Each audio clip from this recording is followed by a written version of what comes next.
Clip number 218۔ اس clip میں آپ قرآن پاک کی سورہ نساء کی آیت نمبر 142 سے 144 تک کی تلاوت، ترجمہ اور تفسیر قرآن صراط الجنان سنیں گے۔ بسم اللہ الرحمن الرحیم۔ ترجمہ، اللہ کے نام سے شروع جو نہایت مہربان رحمت والا ہے۔ ان المنافقین یخادعون اللہ وهو خادعهم وَإِذَا قَامُوا إِلَى الصَّلَاةِ قَامُوا كُسَالَى يُرَاءُونَ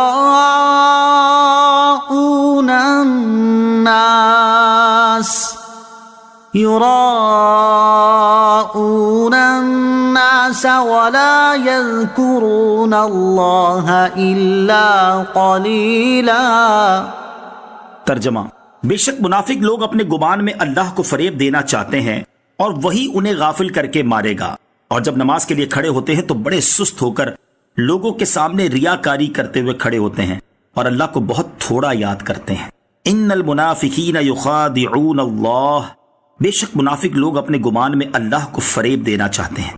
یا منافقوں کی ایک اور بری خصلت کا بیان ہے، وہ یہ کہ یہ اپنے گمان میں اللہ تعالیٰ کو دھوکہ دینا چاہتے ہیں۔ حقیقتاً تو مسلمانوں کو دھوکہ دینا چاہتے ہیں، کیونکہ حقیقت میں تو اللہ تعالیٰ کو فریب دینا ممکن نہیں۔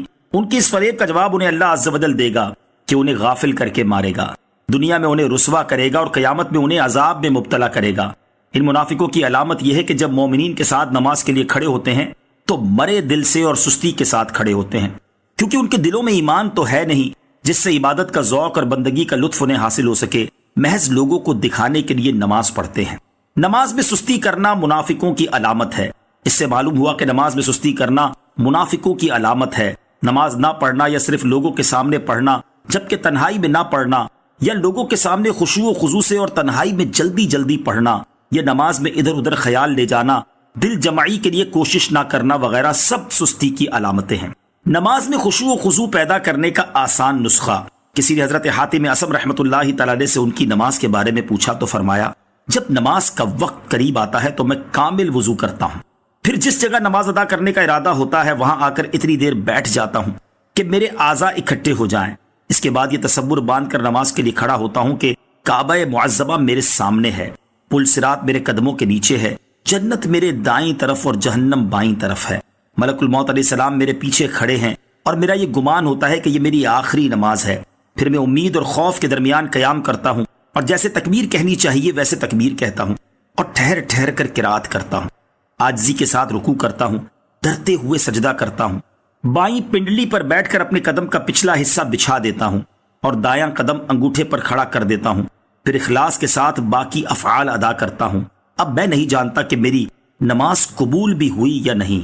مذبذبین بین ذلک لا الہ ہؤلاء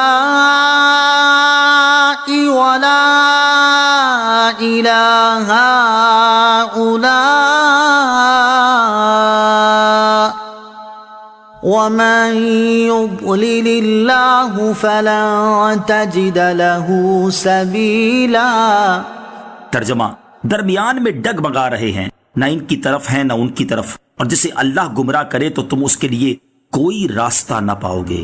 مذبذبین بین ذالک، درمیان میں ڈگمگا رہے ہیں، یعنی منافقین کفر اور ایمان کے درمیان ڈگمگا رہے ہیں، کیونکہ نہ تو یہ حقیقی طور پر مومن اور مخلص ایمان والوں کے ساتھ ہیں اور نہ واضح طور پر کافر اور صریح شرک کرنے والوں کے ساتھ ہیں۔ اور اے حبیب صلی اللہ تعالی علیہ وسلم، آپ ان منافقین کے راہ راست پر آنے کی امید نہ رکھیں، کیونکہ جسے ہدایت و توفیق کی لیاقت نہ ہونے کی وجہ سے اللہ تعالیٰ گمراہ کر دے تو آپ اس کے لیے کوئی ایسا راستہ نہ پائیں گے جس پر چل کر وہ حق تک پہنچ سکے۔